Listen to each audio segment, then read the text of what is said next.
In this video I want to show you a little more in-depth tutorial of how to use the different modes as well as the MOZA Genie app with your MOZA Mini-S gimbal up next.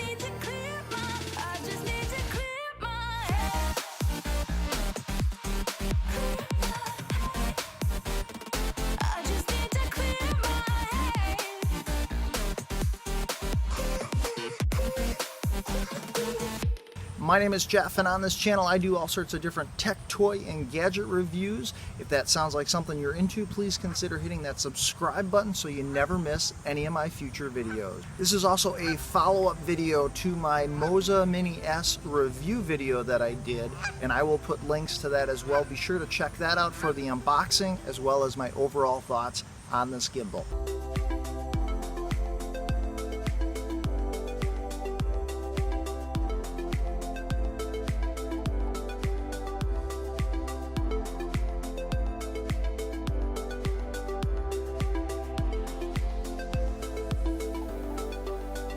So using the gimbal is a great way to get a lot of great footage for if you're doing vlogging or say you are reporting on something.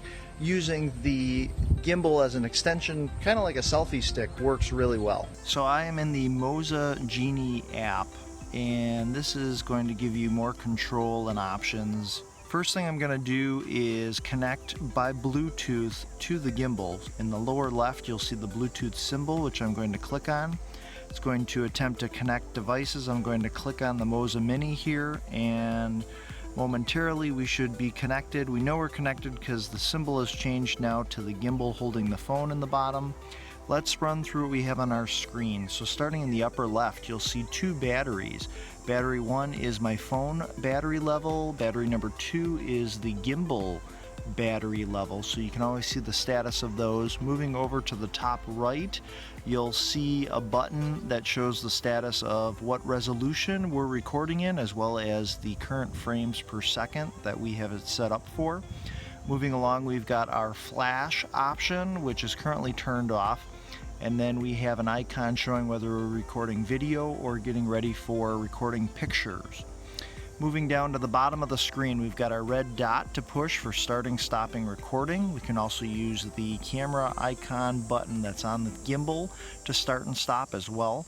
Next, we've got our gear, which is going to take us into our settings.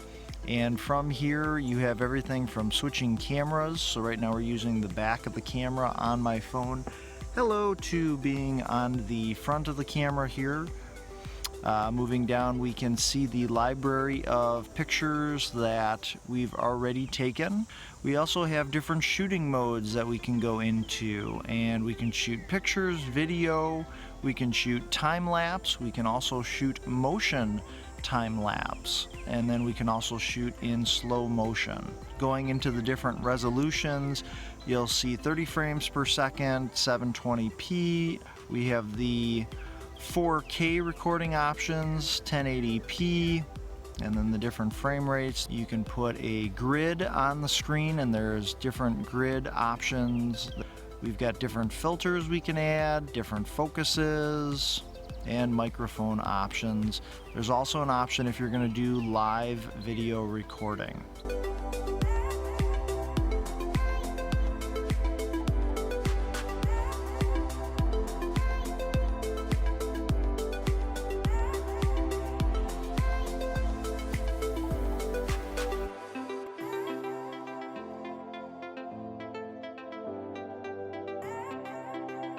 You can do a bunch of different modes regardless of where you have the smartphone positioned. By using the trigger that's on the back here, if you double click it, it is going to bring the gimbal back to its starting position just as if you turned it on. So another mode is going to be the all lock mode, and if you hold down the trigger that's on the back of the gimbal, as you hold that down, as you move the phone up and as you move the phone down, it's going to pan along with you because you have locked the gimbal. If I let go of the trigger and then I move the gimbal around, you'll notice the difference. It's not going to pan the phone up or down, it's going to steady it in that one area for the shot. So now we're going to take a look at the roll mode, and you can double click the M that's on the left side of the wheel here. That is going to put it into roll mode, and as you tilt your gimbal from one side to the other, it is going to roll the picture or roll the smartphone so that it follows. So next we are going to do the inception mode, and to do inception mode you're going to want to click the bottom part of the gray circle 3 times. You'll know you're in inception mode because your phone's going to be facing straight down, and you're going to want to use the joystick for this and center in on an object. So I'm going to shoot for the red and orange bench over here, and I'm going to use the joystick to create the inception effect. And it's going to spin your phone as you use the joystick as you're filming.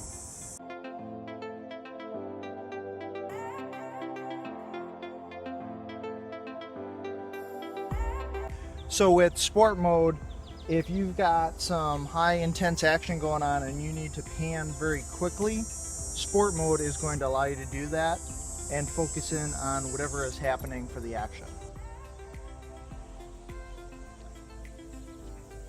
Another useful feature is going to be the motion tracking or the object tracking. And on my screen I can click the button for the motion tracking, and then it's going to allow me to hone in on an object. So we will actually hone in on Dash.